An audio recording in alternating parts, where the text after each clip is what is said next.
Hi guys, now is February 16, 2026 Monday.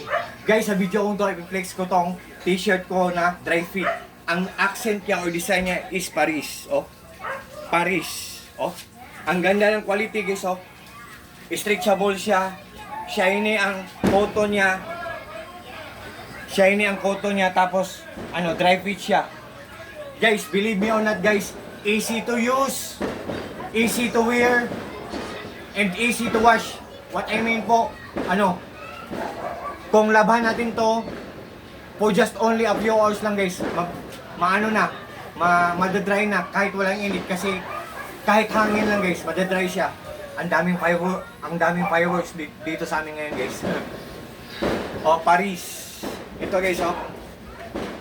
Yan. Guys, pwede ito sa lalaki, pwede ito sa babae, unisex to guys. Unisex. Pwede natin to i-regalo sa lolo at lola natin kasi available to sa maraming sizes. Tapos sa daddy at mommy natin, ang daming fireworks ngayon sa amin, no? Ang daming, guys, pwede natin i-regalo sa lolo at lola natin, sa daddy at mommy natin, kung anong tawag nyo, tatay or nanay or mama or papa. Sa mga brothers and sisters natin, sa mga brothers, sa mga cousins natin or sa mga pamangkin natin, sa mga nephews natin, nieces natin, sa mga titos and titas natin, sa mga friends natin. Guys, ang ganda talaga nito guys. Oh, stretchable siya, dry fit siya. Oh, ang kulay na sinuot ko is size large. Size XL pala. Size XL. Ang daming fireworks guys, oh. Size XL to. Tapos, yan. Ang ganda talaga nito guys kasi easy to use or easy to wear, easy to wash, and for just only a few hours guys, madadry na siya kahit walang init, kahit hangin lang, madadry na siya. Ang dali lang madry niya.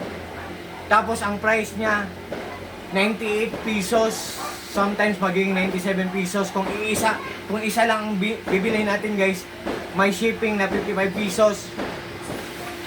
Guys, pasensya na kayo sa nag-iingay guys ha, water pressure tank namin yan at mga fireworks yan. Kung isa ang bibili natin, may 55 pesos na shipping.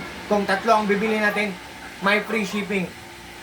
Guys, alam niyo ba kung ano meaning ng Eiffel Tower guys sa Paris? Alam ko guys. The 3 stories and 300 meters tall tower from the country of France. From the country of France.